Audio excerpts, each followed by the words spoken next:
کہ جس وقت یہ وادی تی کے اندر تھے تو اس دوران ان کے پاس پینے کے لیے پانی موجود نہ تھا۔ تو اللہ تبارک و تعالیٰ نے جب انہیں پیاس لگی تو انہوں نے حضرت موسیٰ علیہ السلام سے درخواست کی کہ آپ اللہ تبارک و تعالیٰ سے دعا کیجئے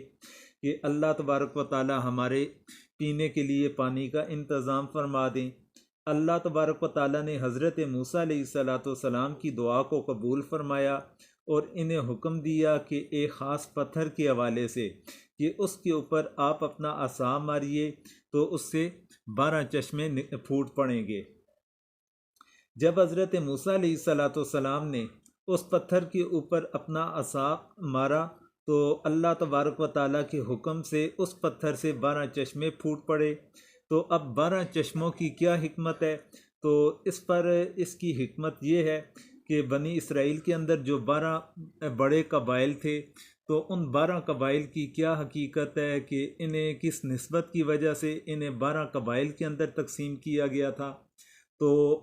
اس کے اوپر مفسرین کرام اور مورخین حضرات یہ فرماتے ہیں کہ بنی اسرائیل کے اندر 12 قبائل پائے جاتے تھے 12 افراد کے نام کے اوپر، اور وہ 12 افراد جن کے نام کے اوپر قبائل تھے وہ 12 کے 12 آپس کے اندر بھائی تھے، اور ان بھائیوں کی جو اولاد چلی تھی وہ 12 قبائل کے اندر تقسیم ہوگی۔ اور یہ جو 12 افراد تھے کہ جن 12 افراد کی وجہ سے بنی اسرائیل کے اندر 12 خاندان یا 12 شاخیں بن گئی، تو وہ 12 افراد حضرت یعقوب علیہ السلام کے فرزند تھے، یعنی حضرت یعقوب علیہ السلام کے جو 12 بیٹے تھے، پھر ان 12 بیٹوں کی جو آگے اولاد چلی تو وہ بڑے بڑے قبائل بن گئے۔ تو حضرت موسیٰ علیہ السلام نے